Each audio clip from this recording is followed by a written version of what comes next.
Bom dia, tudo bem? Nós estamos aqui para mais uma videoaula, né, com os professores. Nós vamos estudar a lição de número 11. Eu quero pedir desculpa porque eu não postei o vídeo da lição de número 10. Mas a semana foi muito difícil e eu confesso a vocês que eu esqueci completamente de postar o vídeo. Então eu assumo a responsabilidade dessa culpa e peço perdão para vocês, ok? Bom, vamos lá. Nós vamos trabalhar hoje, deixa eu abrir aqui no meu computador, a lição de número 10 da nossa caminhada no Evangelho de João. São lições, são videoaulas para os professores aqui da nossa igreja, primeira de Pouso Alegre. E essas videoaulas é para facilitar um pouco a vida do professor, né? Então, o nosso texto base é João capítulo 3, hoje, é o João capítulo 3, verso que vai de 14 até o versículo 21. A minha Bíblia, peraí que eu tenho outra aqui, mas a minha Bíblia oficial ficou lá no carro. Isso não é bom porque ela tem letra grande e eu estou meio cegueta, mas eu tenho aqui uma lente de aumento muito bacana. Vamos lá, João capítulo 3, e o verso é muito conhecido. Aliás, aí dentro desse texto está o versículo mais conhecido da Bíblia, né? Que é o João 3,16, tá? Então o verso de número 14 do capítulo 3 diz assim, só um minutinho que essa Bíblia aqui, ela tem a colocação do versículo dela totalmente diferente.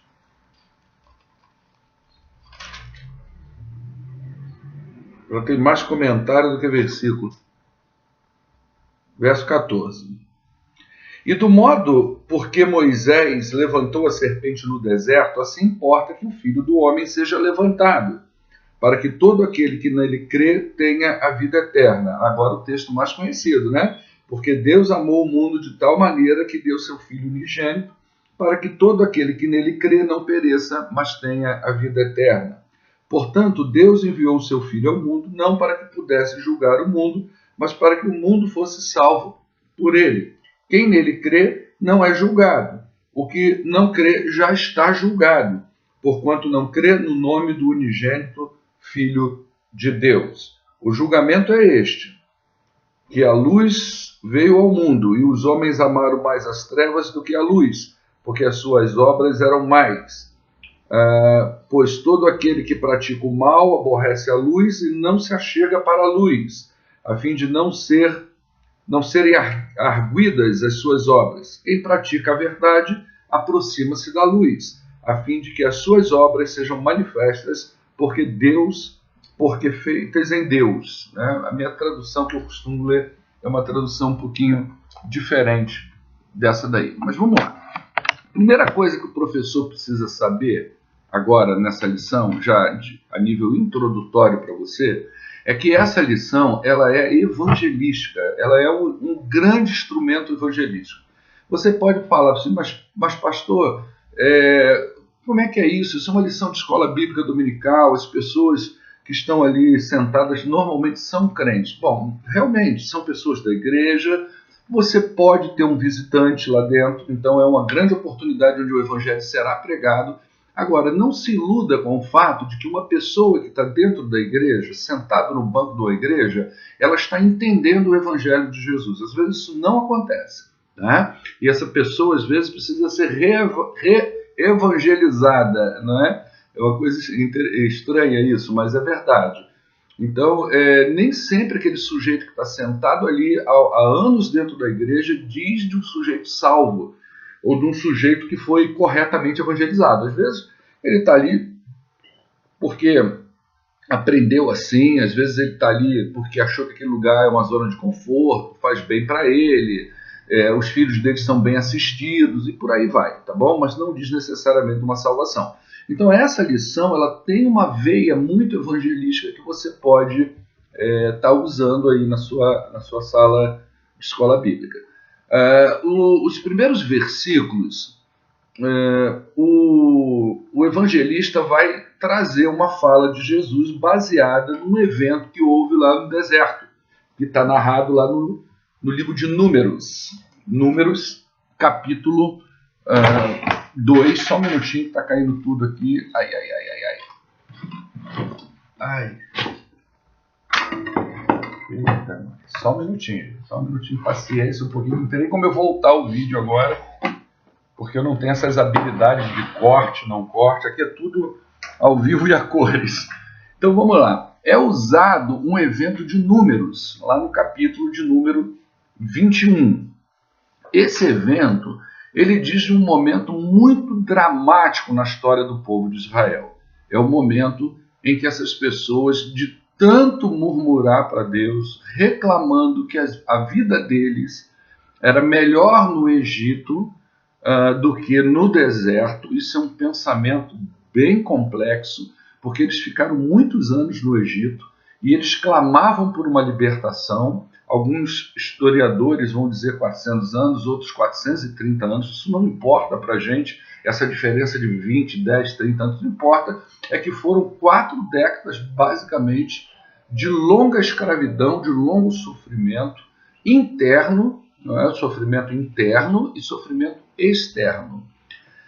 Então, quando Deus liberta essa gente através de Moisés, eles vão para o deserto e eles percebem que a vida fora do Egito, ela também tem os seus aspectos de dificuldade.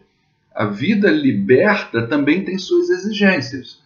Não é só o pecado que exigem coisas. A vida cristã também tem suas exigências. A liberdade que Cristo nos dá é uma liberdade nele, em que nos faz servo dele. Obviamente que aquilo que Jesus exige de nós é muito mais leve do que o pecado exige da gente. O pecado vai fazer exigências absurdas que vão nos levar à morte. A principal exigência do pecado é a nossa própria alma, né? O perecimento da alma. E Jesus não, ele vai conduzindo a gente de forma que as suas exigências sejam para o nosso bem. Então, por isso que ele vai dizer que o fardo dele é leve, que o jugo dele é leve, que o fardo dele não é pesado. Por que isso? Porque, na verdade, toda exigência bíblica, toda exigência do ponto de vista doutrinário bíblico, não é uma coisa para o nosso mal, é uma coisa que está nos protegendo, são exigências que nos protegem de uma vida desregrada que vai nos levar à perdição e vai nos prejudicar tanto na nossa vida aqui na Terra, quanto essa ideia da eternidade. Então isso é importante. Então o povo de Israel, quando saiu do Egito, ele viu que no deserto também não era uma coisa tão simples assim, né? E essa ideia agora de não ter um feitor dizendo o que você vai fazer, uma chicotada nas costas, mas você tem um deserto pela frente, você tem regras que você precisa seguir, você tem um Deus que está orientando, que está tirando, que está mostrando, e eles não souberam lidar com isso. Então havia muita reclamação em relação ao que eles estavam vivendo. Então toda vez que eles tinham uma dificuldade, todas as vezes que havia um problema entre eles, ou no deserto, eles já reclamavam e diziam que lá no passado era melhor. Tá? Então, reclamavam aí do suprimento, como eu coloquei, do suprimento, da falta da água, do tipo de comida, né? E essas atitudes, essas murmurações, elas, de certa forma, ofendiam Deus. Isso é importante para nós, né? O tanto que a gente reclama daquilo que a gente tem. Tem gente que passa tanto tempo na igreja, tanto tempo de vida cristã, e a sua vida gira mais em reclamações sobre as suas faltas do que agradecimentos sobre aquelas coisas que Deus tem dado a essas pessoas. Isso é muito importante. Você vê isso, às vezes, no teor da oração das pessoas. Você vê isso, às vezes, nas manifestações de tristeza das pessoas. Muitos crentes entrando em depressão, muitos crentes vivendo atormentados pela ansiedade. Por que isso? Porque não há satisfação com o que se tem, não há contentamento. Então nós, seres humanos, de certa forma, nós somos esse sujeito da falta. Sempre vai nos faltar alguma coisa. o que nós temos nunca é o suficiente. Então isso precisa ser curado. O povo de Israel saiu do Egito e começou a manifestar isso, essa falta o tempo todo. E esse tipo de murmuração, essas falas que exigem de Deus o tempo todo uma coisa maior e melhor, elas ofendem, né? É uma reclamação, é uma ingratidão o tempo todo, aquele conceito da ingratidão presente na vida das pessoas. Tudo que você dá, enquanto você está dando, tá bom. O dia que você não dá mais, você é ruim. Os filhos da gente às vezes faz isso, né? Tudo que pede você dá, você deixa. O dia que você nega, você é ruim. O dia que você nega, não é legal, tá? Então a murmuração não é uma coisa boa, isso ofendia Deus, né? O que acontece nisso? Aí nós temos o evento, então, dessa serpente. Deus permitiu que víboras picassem essas pessoas e elas eram envenenadas e muitos morreram.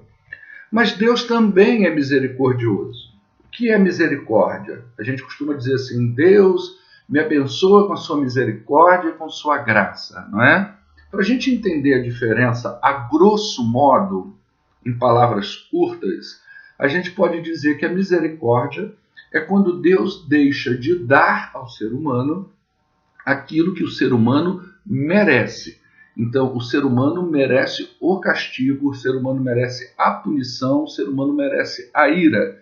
Então, pela misericórdia, Deus não dá a essa pessoa, tá? Então, é o aspecto negativo. Deus não dá. Negativo não no sentido de ser bom ou ruim, mas no sentido de subtrair, de tirar do ser humano aquilo que ele merece ter. Já na graça é diferente, é o sentido mais positivo. Positivo não que ele seja melhor do que a misericórdia, mas no sentido de acrescentar. Então, na graça, Deus acrescenta, Deus dá ao ser humano aquilo que ele não merece. Então, todos os dois têm o aspecto negativo, que tira, e o aspecto positivo, que acrescenta. Então, na graça, Deus dá ao ser humano a salvação que ele não merece, Deus dá benefícios que ele não merece. Tá? Então, diante de toda essa ingratidão que existia no meio do povo de Israel, existe também a misericórdia e a graça de Deus. Isso, louvado seja Deus por isso, porque se não fosse isso, nós também seríamos consumidos. Não é isso que Jeremias diz lá? As misericórdias de Deus se renovam todas as manhãs, e é por causa dela que nós não somos totalmente consumidos. Então Deus também usou lá no deserto de misericórdia e graça.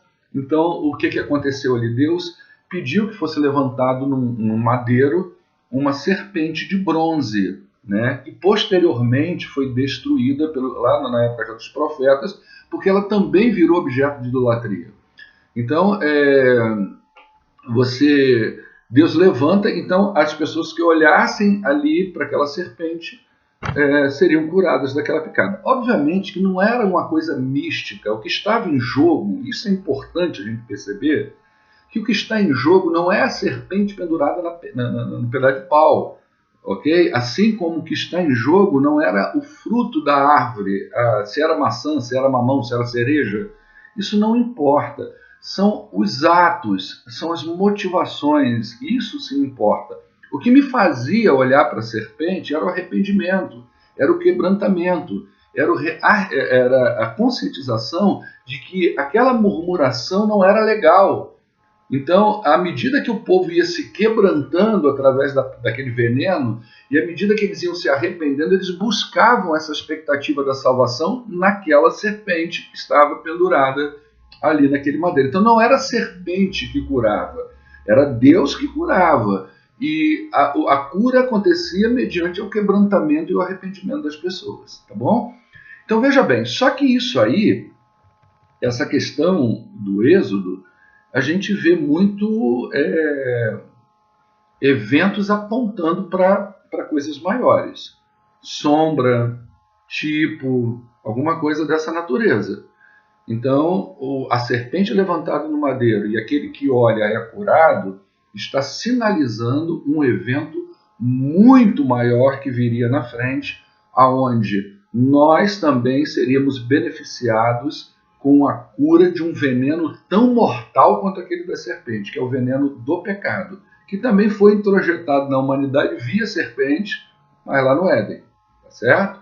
E aí, quem é que está lá no madeiro agora? É uma serpente de bronze? Não, é Jesus Cristo. Então nós temos lá a cruz, o evento da crucificação, onde Jesus também é levantado no madeiro, e agora nós somos convidados a olhar para essa cruz. E nessa cruz também, quando nós olhamos, e aí tem esse processo do arrependimento, do quebrantamento, todo esse processo opera então a graça de Deus, ou vice-versa.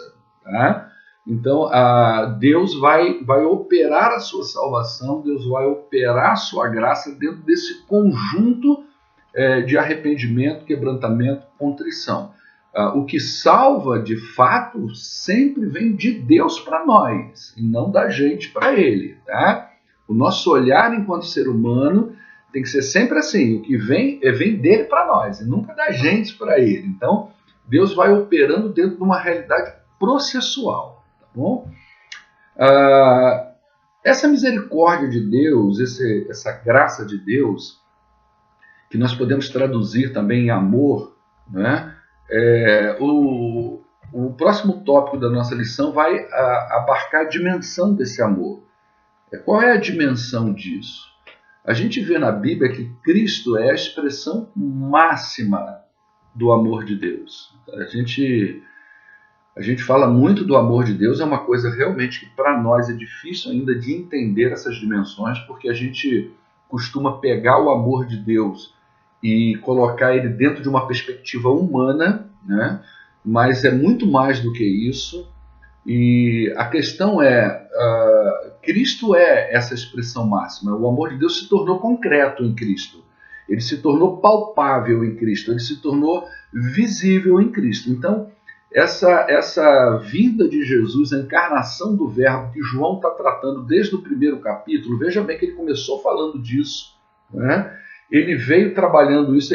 O encontro com Nicodemos vai dizendo deste amor de Deus e da operação que esse amor de Deus quer fazer na vida de um ser humano. Então, o amor de Deus agora toma uma forma. Ele é visível, ele é palpável, tá? E isso a gente vê na manifestação do Filho. Ali é a manifestação maior do amor de Deus pela humanidade, tá? Hoje a gente entende, como eu coloquei na lição, essas coisas em parte, né? Haverá um dia que nós vamos entender isso de uma forma muito mais apropriada. É por essa razão que o evangelista usa uma palavra que ele vai colocar aí, olha, Deus amou o mundo de tal maneira, tal, ele usa a palavra tal. Por que isso? Ele não encontra palavras dentro do seu vocabulário que vai expressar a grandeza desse amor, que vai dar volume, que vai dar intensidade, que vai dar corpo a esse amor. Ele sabe que é uma coisa grande, ele sabe que é uma coisa poderosa, e ele sabe também que ele é indizível, que ele é indescritível, que ele é imensurável, que ele é inesgotável. Todos esses zinhos, ele também sabe disso. Então, na hora que ele vai se expressar, ele vai dizer, olha, esse amor, Deus amou o mundo de tal maneira, de uma maneira tão grande, tão forte, tão poderosa, que ele deu o seu único filho para que todo aquele que nele crê não pereça, mas tenha a vida eterna. Então, veja bem, o apóstolo Paulo depois ainda vai endossar isso no Romanos capítulo 5, verso 8, quando ele diz que Deus prova esse tal amor, esse amor indizível, inesgotável, imensurável, indescritível. Ele é provado na pessoa de Jesus, e ele é provado da seguinte forma. Ele vai mostrar aí também que esse amor é incondicional, porque ele prova o seu amor em que Cristo morre na cruz, estando nós na condição de pecadores. Ou seja, a gente não vai achar esse Deus, a gente não vai conseguir encontrar esse Deus, a gente não vai conseguir amar esse Deus, mas ele prova que ele nos ama morrendo na cruz, Cristo morrendo na cruz, sendo nós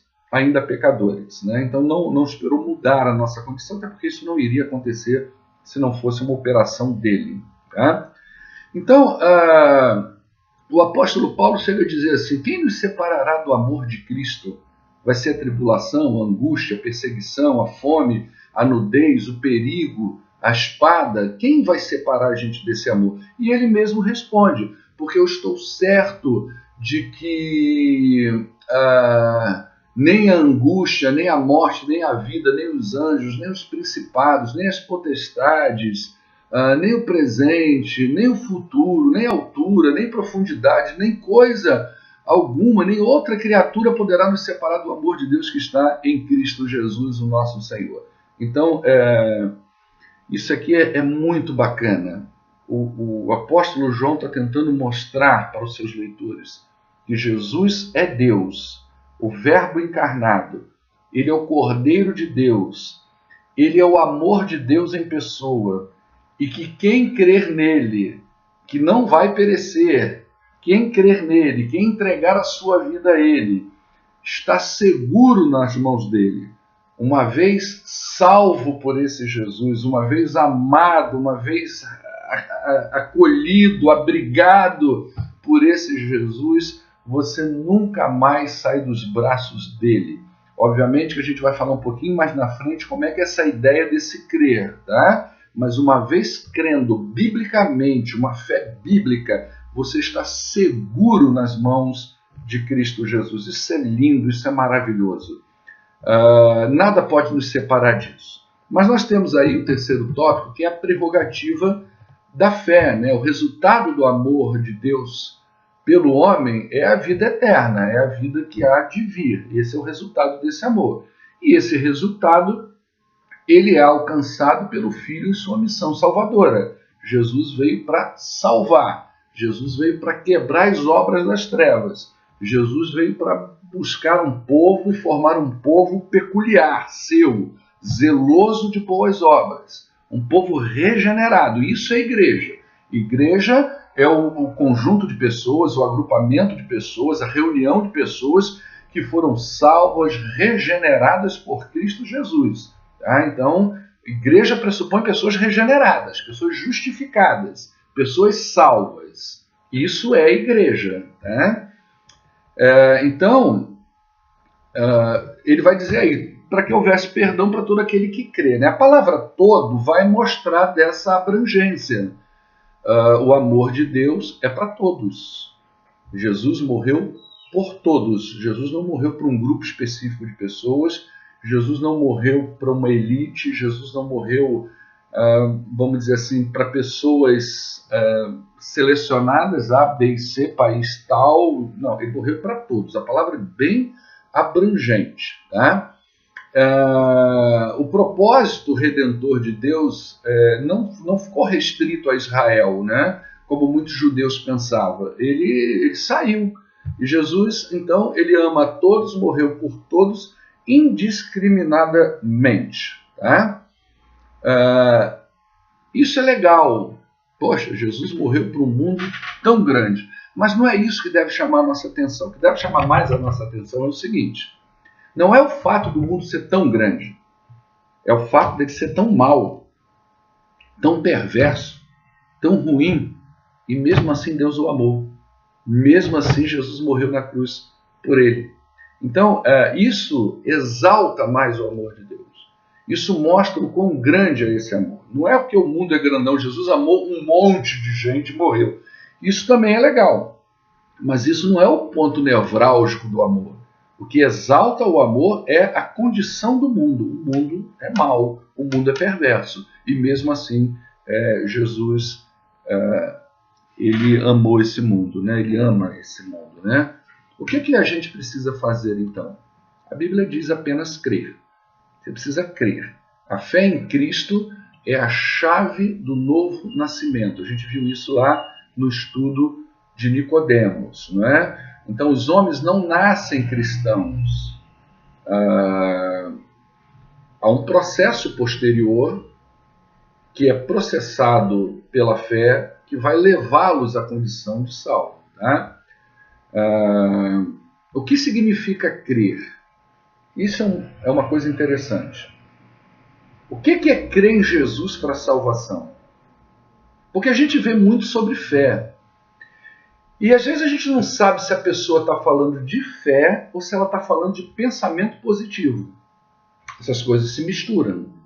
Então, às vezes, a pessoa diz para você assim, você vai fazer uma prova de vestibular, uma entrevista de emprego, e a pessoa chega para você, tenha fé, acredita, já é seu.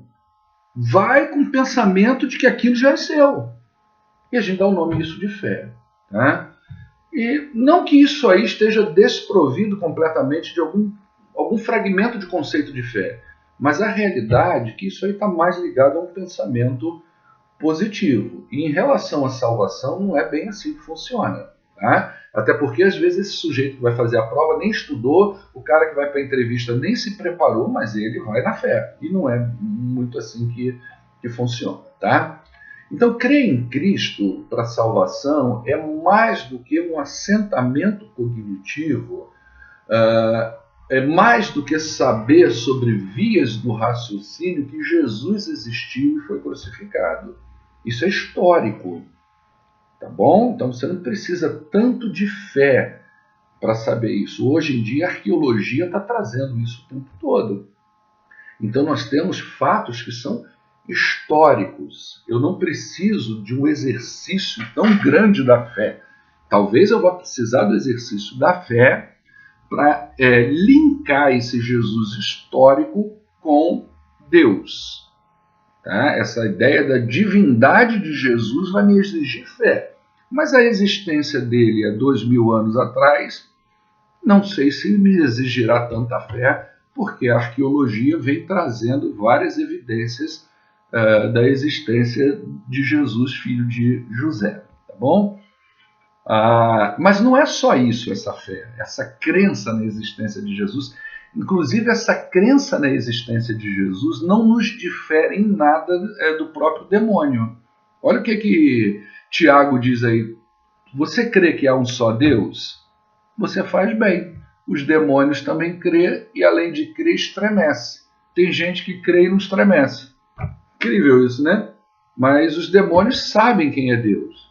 Os demônios sabem quem é Jesus. Então, além de crer que ele existe, eles estremecem na presença dele. Nós, seres humanos, muitos acreditam em Deus, mas não têm temor a Deus.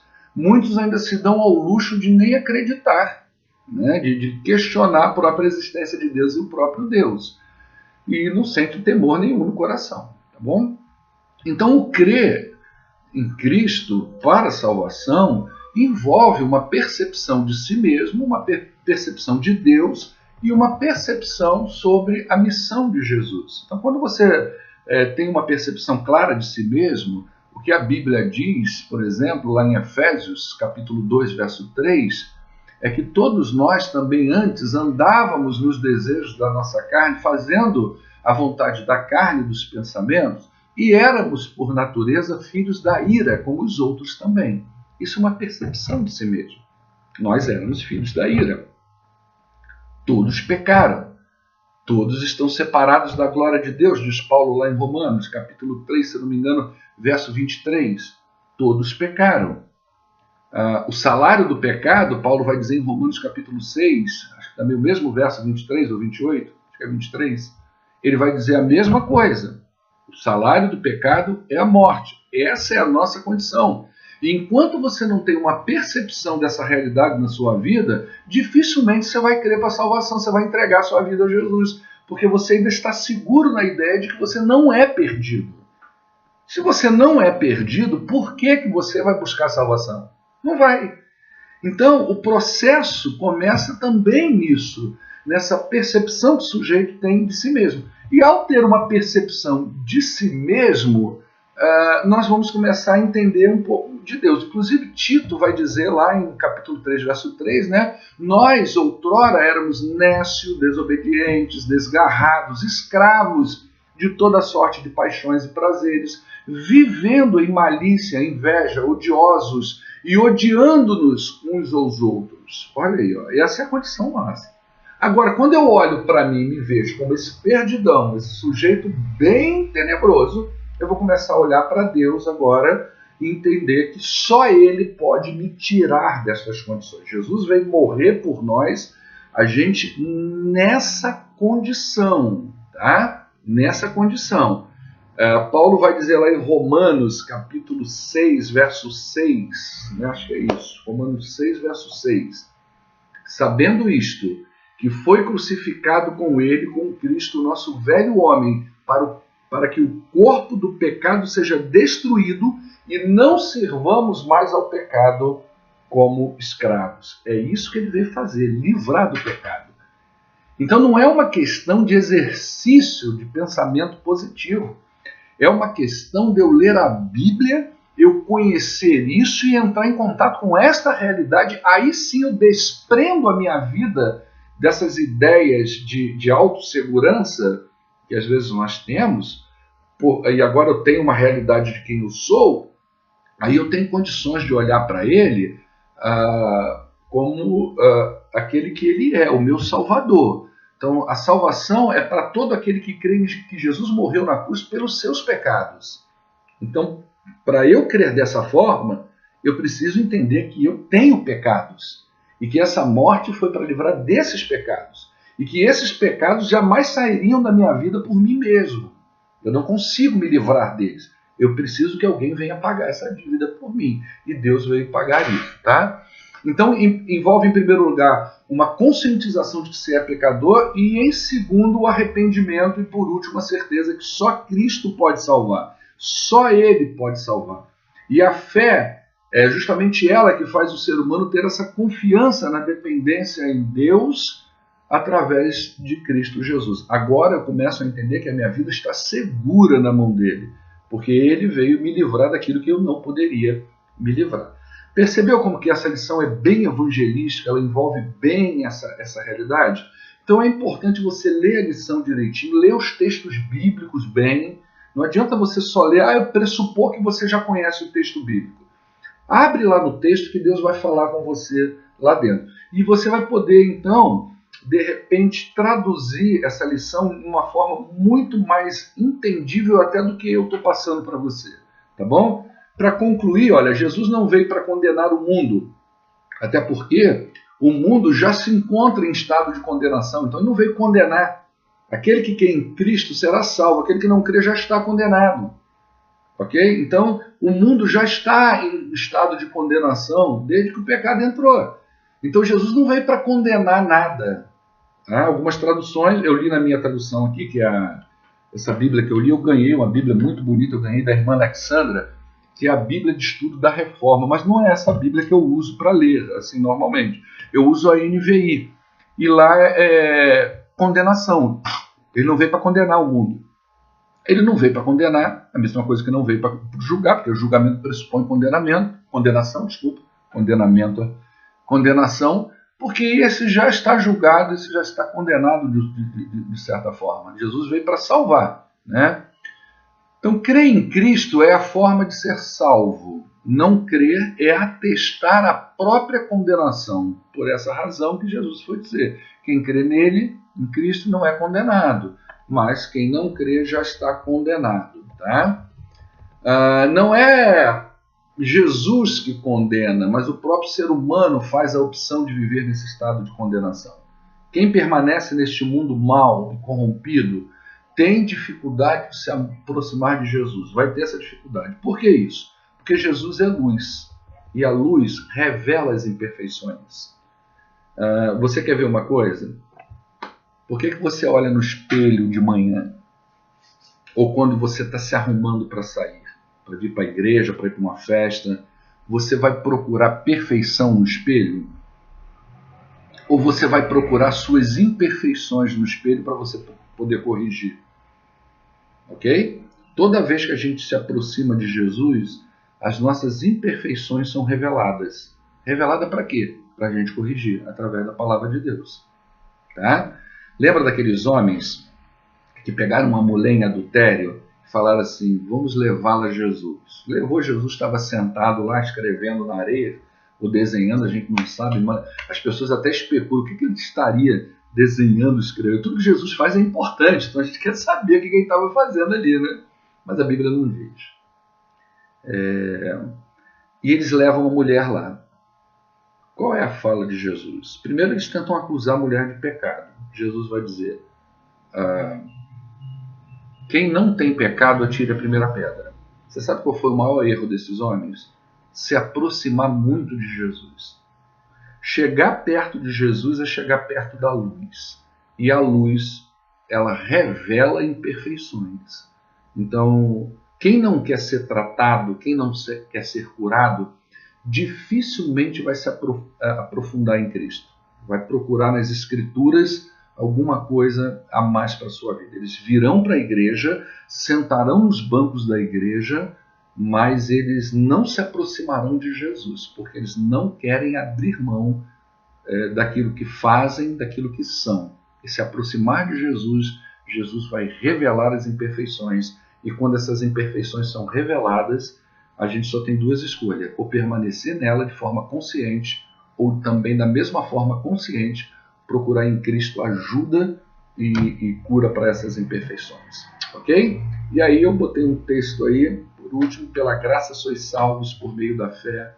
Isso não vem de você, é um dom de Deus. Ou seja, até isso vem de Deus para nós. Ok? Então Deus abençoe vocês. Eu espero que vocês ministrem uma boa aula, espero ter ajudado em alguma coisa, tá? E aí você pega a lição, lê as notas de rodapé, lê os textos bíblicos de referência, porque o que eu estou dando aqui para vocês é apenas uma reflexão, tá? E aí, domingo, eu tenho certeza que vai ser uma excelente aula. Deus abençoe a todos.